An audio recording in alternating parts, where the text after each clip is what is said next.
Poklon Gustavu Šilihu ob 125. obletnici njegovega rojstva. Zalesje se je imenovala vsa jezerska pokrajina. Gosti z najraznovrstnejšim drevjem, divje prerasli smrekovi gozdovi, so se bočili nad njo v strmih lokih proti nebesnim višavam. Nad njihovimi vrhovi pa se je v širokih zamahih nosilo veličastno vršanje, ki se je tu pa tam nagnilo do gladke jezerske površine in pritisnilo na njo poljub večnosti. Obdelano polje se je razgrinjalo le ob jezeru samem.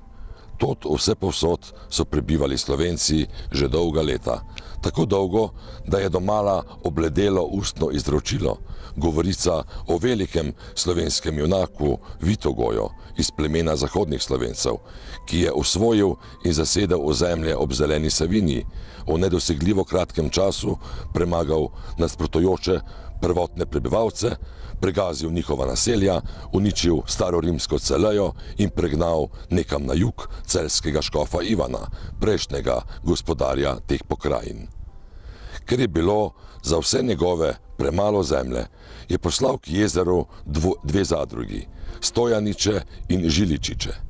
Ko sta starešini določila meje zadružnih posestev, sta začeli obe zadrugi pridno in neumorno delati, kakor da bi se hoteli kosati v delu in uspehih. Močne roke visokoraslih Slovencev so krčile pragozdove in čistile z grmičevjem preprežene jezerske bregove. Po položnih holmih, tik nad vodo, so se naselili. Vsaka zadruga si je zgradila močno utrjeno gradišče, kjer je zbiral starešina od časa do časa svoje zadružnike. Tam so se skrivali in branili pred skupnimi sovražniki. Tam je bilo nakopičeno zadružno imetje.